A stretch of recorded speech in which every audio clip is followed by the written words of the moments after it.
이재명 대표는 트럼프 대통령과 자유롭게 통화할 용기가 있습니까? 배짱이 있습니까? 그걸 물어봐야 돼.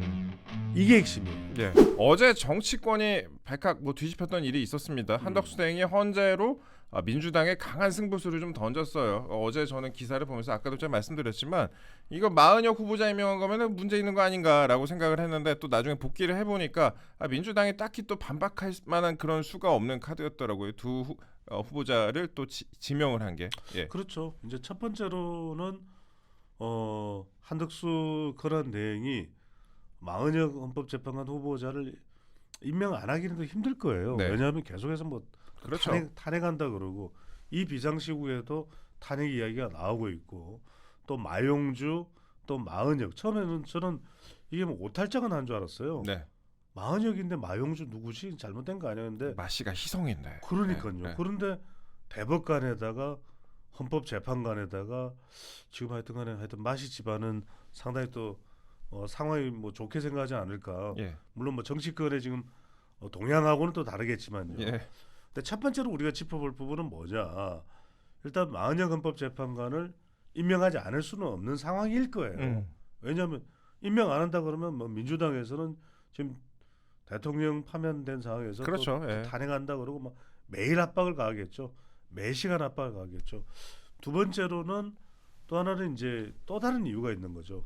그래? 그러면 마은혁 헌법재판관 후보자도 임명해야 되지만 헌법재판소를 계속해서 공백 상태로 내버려둘 수는 없는 거 아닙니까? 네. 그럼 대통령 선거 기간 동안에는 헌법재판소의 기능이 정지될 수는 없어요. 왜? 2명이 나가버리게 되면은 헌법재판관들이 7명밖에 안 되죠, 그죠? 그렇죠. 예. 그러면 빨리 2명을 해야 되고 그건 또 대통령 몫입니다. 예. 원래 이제는 윤석열 대통령이 임명을 했었어야 될 두 사람인데 못 하고 있었던 거죠. 이제 그걸 임명하는 것이기 때문에 이제 임명을 하려고 드는 건데 국회의장까지 반발을 하고 있어요. 예.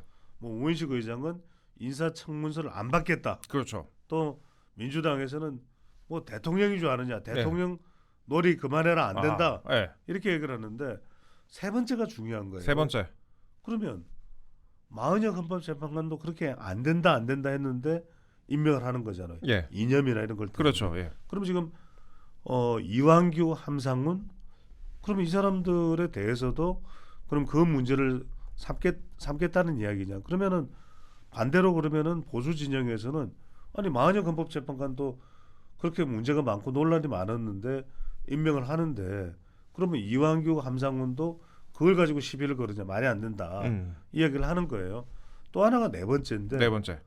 민주당에서는 이제 이런 이야기를 하겠죠. 곧 결정이 될 텐데 그러면 그 결정된 사람이 국민의힘 쪽일지 민주당일지 우리가 속단을 할 수는 없잖아요. 예. 그러니까 민주당은 이렇게 생각하는 거겠죠.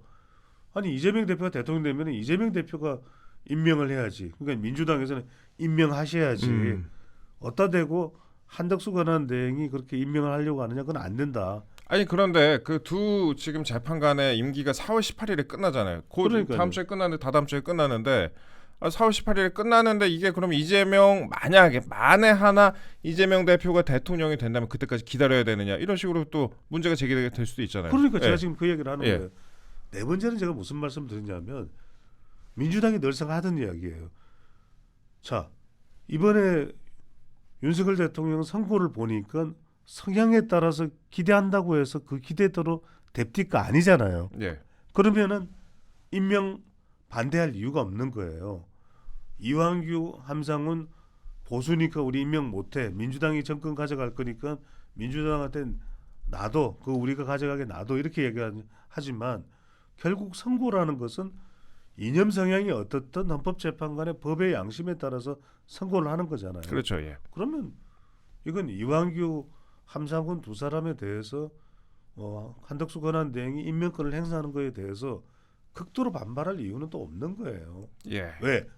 이 이완규, 함상훈이 들어온다고 해서 그 선고 결과가 일방적으로 누구 쪽에 유리하게, 누구 쪽에는 일방적으로 불리하게 라고 단정할 수가 없는 것이기 때문에 결국 근데 이거겠죠. 그러니까 한덕수 대행 이번에 이제 지명을 했잖아요. 2명을 지명을 했는데 그렇게 되면 임명이 되게 되면 보수 4, 중도 3, 좌파 2 이렇게 5, 4, 3, 2 4.3 약간 축구 같네. 4.3이 체제로 바뀌게 되는데 이렇게 되면은 그러니까 이재명 대표가 결국에는 혹시나 본인이 대통령이 된다면 선거법 위헌 소송 그거죠. 뭐 이런 거 통해 갖고 셀프 사면하는 거 아니냐? 근데 이게 안 되게 됐다.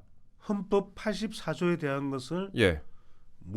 무기력하게 무력화시킬 수 있으려면은 내 편으로 다 헌법재판관이 있어야 된다. 이 생각에서 이제 판단하에서 헌법재판관 임명이 극도로 이제 민감하고 중요해질 수밖에 없다라는 이야기인 건데 네. 지금 이제 이동재 앵커가 한덕수 권한대행의 한수다 이런 얘기를 하셨잖아요. 그죠? 네. 지금 한덕수 권한대행에 달려 있는 게 두 가지 있는 거예요. 이재명 대표의 목줄을 쥐고 있는 헌법 84조를 결정할 이 헌법재판관 한수를 확 던진 거예요. 네. 그다음에 두 번째는 본인도 지금 대선 후보로 거론되고 있잖아요. 그죠? 네. 근데 헌법재판관 이거 여러분들 궁금한 거거든요. 그래서 임명된다는 거야 안 된다는 거 이거잖아요. 그죠? 한덕수 권한대행이 지금 2달 동안이면 계속 밀어붙이면 임명될 수밖에 없어요. 맞아요. 예. 왜 그러냐면 자 인사 요청을 거부하잖아요. 그러면 일정한 시간이 지난 다음에 그게 열흘인가요? 하여튼 다시 재송부를 할 수가 있어요. 그렇죠. 예. 인사청문을 해도 그래도 열흘 동안 안 하든가 하잖아요. 그죠? 일정한 기간이. 그러면 그게 뭐 기껏해야 2주 내지 20일이에요. 네, 예. 그럼 지금 2달 남았잖아요. 2달 좀 못 남았지만. 예. 그러면 그냥 대통령 권한대행이 임명하면 돼요. 예. 모르죠. 그걸 가지고서 또 탄핵할 거다. 임명 못하게. 예. 이럴지 어떨지는 모르겠지만 지금 탄핵했다가는 여론이 가만히 안 있어. 그 여론이 대선 때 불에 기름을 넣는 꼴이 될 거예요. 탄핵하면 오히려 좋다. 그렇죠. 예. 오히려 이제 예. 그러니까 지금 한덕수 권한대행이 언제 이런 배짱이 있었냐. 예. 깜짝 놀라는 그런 반응이 나오고 있는 거죠. 그렇습니다. 그렇게 좀 저희가 말씀을 드리고 있습니다. 일단 이 어제 한덕수 대행이 그 후보자 지명을 한 것을 두고 좀 이제 정치적으로 상당히 많은 파장이 있었는데 어제 또 한덕수 대행이 그런 얘기를 좀 했습니다. 그 관련해서 지금 대통령 후보로 이제 뭐 여당에서는 모셔가려고 지금 하고 있잖아요. 그렇죠. 그렇게 하고 있는데 일단 간에 그 이재명 대표는 한덕수 대행을 두고 토끼가 호랑이 굴에 들어간다고 호랑이가 되는 건 아니다라고 얘기를 했는데 국힘에서는 지금 적극적으로 설득을 하고 있습니다. 당 지도부까지 한덕수 대행 방어에 나서고 있고 또 제가 이름 밝히긴 그렇지만 뭐 소장님도 아시다시피 상당히 많은 의원이나 뭐 고위 인사들이 드러나지 않게 한덕수 대행 설득에 또 나서고 있다고 하는데 일단 또 고사하고 있다 이런 보도가 또 나오고 있습니다. 그렇죠. 일단 여러 가지 여러분들 여기서 예. 정말 대선의 메커니즘을 보고 있는 거예요. 네. 자 어떻게 볼 수 있느냐? 한덕수 권한대행이 출마 가능성도 저는 열려 있다. 출마 가능성도 열려 있다. 열려 있다. 왜냐하면 지금 출마에 대해서 지금 요구를 해오는데 덥석 물어버려 봐요. 그렇죠. 약발이 떨어져요. 예. 근데 이걸 최고조로 끌어올릴 수 있는 건 뭐냐 하면은 지금 민주당과의 갈등 관계에서 한덕수 권한대행이 대책점에 서 있고 예. 또 그다음에 요구가 들어오는데 이렇게 고사하잖아요. 네. 그럼 몸값이 올라가죠. 몸값이 올라갔다. 몸값이 올라가면서 한덕수 권한대행이 최고조로 좀 더 올라갈 때 네. 그다음에 판단을 해서 나오는 것도 생각 안 할 수는 없어요. 물론 이것을 뭐 우리가 그런 걸 지금 다 계획이 있었구나 이렇게 우리가 생각할 수 있을지 어떨지는 모르겠습니다만 한덕수 권한대행 개인은 지금 고사하고 있죠. 네. 왜 지금 덥석 물 수는 없는 상황이에요. 예. 어쨌거나 간에 지금 시점에는. 근데 여러분들이 궁금한 것은 한덕수 권한대행이 이렇게 요구되는 이유가 뭘까? 유력 대선 후보로 국민의힘 내부에서 이렇게 한덕수 하느냐? 아니 김문수도 있고, 예. 홍준표도 있고, 배종찬도 있고. 배종찬은 아니고요. 네. 이동재도 있고, 그 다음에 오세훈도 있고, 예. 또 뭐 벌써 많아요. 한 20명이 돼. 맞죠. 25룡 뭐 이런. 뭐 지금 김기현, 뭐 예. 나경원 지금 뭐 웬만한 사람들은 네. 나오겠다고 난리래 지금 말린대요. 네. 다 나오겠대. 음. 근데 이런 상황에서 이 이야기는 뭐냐하면 누군가 뚜렷한 사람이 없는 거죠. 김문수 장관도 너무나도 좋은 전 장관이죠. 이제 너무나도 좋은 후보고 몸값이 더 올라가고 있어요. 전직 125명의 의원들도 지금 요구를 그렇죠. 하고 예, 예. 추대를 하는 상황이죠. 그런데 왜 이러냐 하면 이 결국은 김문수 전 장관이 와도 누가 와도 이재명 프레임에서 벗어나기가 쉽지 않다. 그런데 한덕수가 오게 되면 한덕수 권한대행이 오게 되면 첫 번째는 호남 여론, 호남 출신이거든요. 그렇고 그래도 일단간에 그러면 미국도 있고. 그렇죠. 호남, 미국, 경제. 예. 그러니까 판 자체가 달랐어요. 예. 프레임이 여러분들 이렇게 생각해보세요. 이재명 대 반 이재명을 해도 일단 이재명 프레임이잖아요. 그렇죠. 예. 미국의 유명한 인지 언어학자인 조지 레이코프가 어떤 이야기를 합니까? 코끼리는 생각하지 마. Don't think of an elephant. 아, 예. 이 이야기를 하죠. 예. Don't think of an elephant. 이 이야기를 한단 말이에요. 네. 그 얘기는 무슨 민명철 영어도 아니고. 근데 이제 무슨 이야기냐면 코끼리를 생각하는 순간 그 단어 노름에서 못 벗어난다 이거예요. 예. 이재명 하다 끝난다 이거죠. 그러니까 자기의 가치를 발현시켜요. 자기 가치가 있는 사람. 한덕수 정도 되니까 바로 트럼프랑 통화된 거죠. 28분 동안. 예. 28분이에요. 예. 근데 이게 대단한 게 그러니까 서로 영어로 되는 거예요. 네. 그러니까 트럼프 미스터 it's hot 뭐 이러면 서로 통화가 아, 되겠죠. 영어 잘하세요. 영어 굉장히 잘하세요. 그러니까 뭐 예. 네이티브 뭐 예. 스피커 정도라고 이야기를 해요. 그러니까 이게 통역이 되든 안 되든 영어가 되는 사람은 다 알아듣기 때문에 서로 간의 의사소통의 정도가 다르단 말이에요. 그리고 이미 한에 대해서도 파기돼 있을 거예요. 아이고요. 주미 대사를 진즉 내면서 받겠죠. 예. 경제통이고 그러니까 서로 그러다 보니까 본론으로 바로 들어가잖아요. 뭐 미군 방위비 뭐 그 이야기는 뭐냐면 방위비를 통해서 관세가 협상이 된다라는 이야기예요. 그러니까 이렇게 되면은 트럼프 대통령하고 대화가 가능한 사람 한덕수 그러면 한덕수에 대해서 더 조명하게 되죠. 저희가 예, 말씀하시죠. 그러니까 여러분들 무슨 말씀 드리려면 이동재도 그 얘기할 거예요. 자, 지금 배종찬 소장은 김문수 아니라는 거야, 오세훈 아니라는 거야, 한동훈 아니라는 거야. 그게 아니라 국민의힘은 지금 최대의 목표가 이재명을 이기는 것일 거 아니에요. 그죠? 그렇죠. 예. 그런데 그 이길 가능성이 있는 사람으로 한덕수 권한대행이 떠오른다. 그 정도 경쟁력이 또 감지된다. 분석된다 이런 말씀을 드리는 거죠. 저희가 그렇죠. 그러니까 저희가 뭐 한덕수 등 한 사람을 지금 거론하는 게 아니고 이분에 대해서 지금 저희가 어떤 입장을 내비치는 게 아니라 그 탄핵 국면에서 사실 민주당이 한덕수 등에 대해서 탄핵 소추한 이후에 역풍이 엄청났던 거 기억을 하실 거예요. 그리고 윤 대통령에 대한 뭐 위법 수사, 뭐 절차 위반 논란이 당시에 또 불거지기도 했던 데다가 무리한 탄핵이라는 점이 강조가 되면서 갤럽 기준으로 봐도 엇비슷한 수치까지 올라왔었고 뭐 수치 다수 여론조사에서도 그때 여당의 우세로 나오기도 했었습니다. 또한 이 대통령 탄핵 결정문에도요. 야당의 줄탄핵과 정책 반대로 대통령의 정책이 시행될 수 없었다라는 점을 지적을 하면서 대통령이 막중한 뭐 책임감을 느꼈을 것이다 이렇게 쓰여있기도 합니다. 그러니까 이번에도 만약에 민주당이 그 한덕수 대행의 어제 이제 그 헌법재판관 지명 관련된 부분에 있어서도 쉽게 대응하지 못할 것이다라는 관측이 나오는 겁니다. 그러니까 탄핵 같은 걸로 쉽게 대응하지 못할 것이다 이런 관측이 나오는 거고 그리고 저희가 또 다시 한번 말씀드리는 게 저희가 한덕수 대행 한 사람에 대해서만 강조를 하는 게 아니라 이렇게 특정 인물에 대해서 이렇게 지목이 되고 그다음에 프레임이 좀 조금이라도 바뀌어지고 좀 그 어떻게 보면 이재명 한 사람으로 인한 그 선거라기보다는 또 약간 프레임을 바꿀 수 있는 그런 계기가 된다면은 또 여권 진영에도 상당한 그 매기가 될 수가 있는 것이죠. 그렇죠. 예, 예. 그러니까 지금 뭐 한덕수가 아니다가 아니라 네. 이게 의미하는 거는 여러분들 굉장히 중요한 게 뭐냐면 이재명 노래를 부른다고 해서 이재명을 못 이길 거예요. 그렇죠. 예.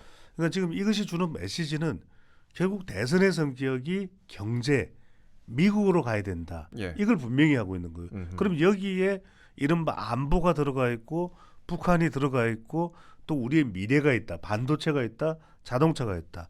그러니까 탄핵 이야기 또는 이 이야기 뭐 또는 이전에 있었던 그 프레임 이야기를 해봐야 결국은 그 나비 효과에서 우리가 얻을 건 없다라는 거예요. 그렇죠. 예.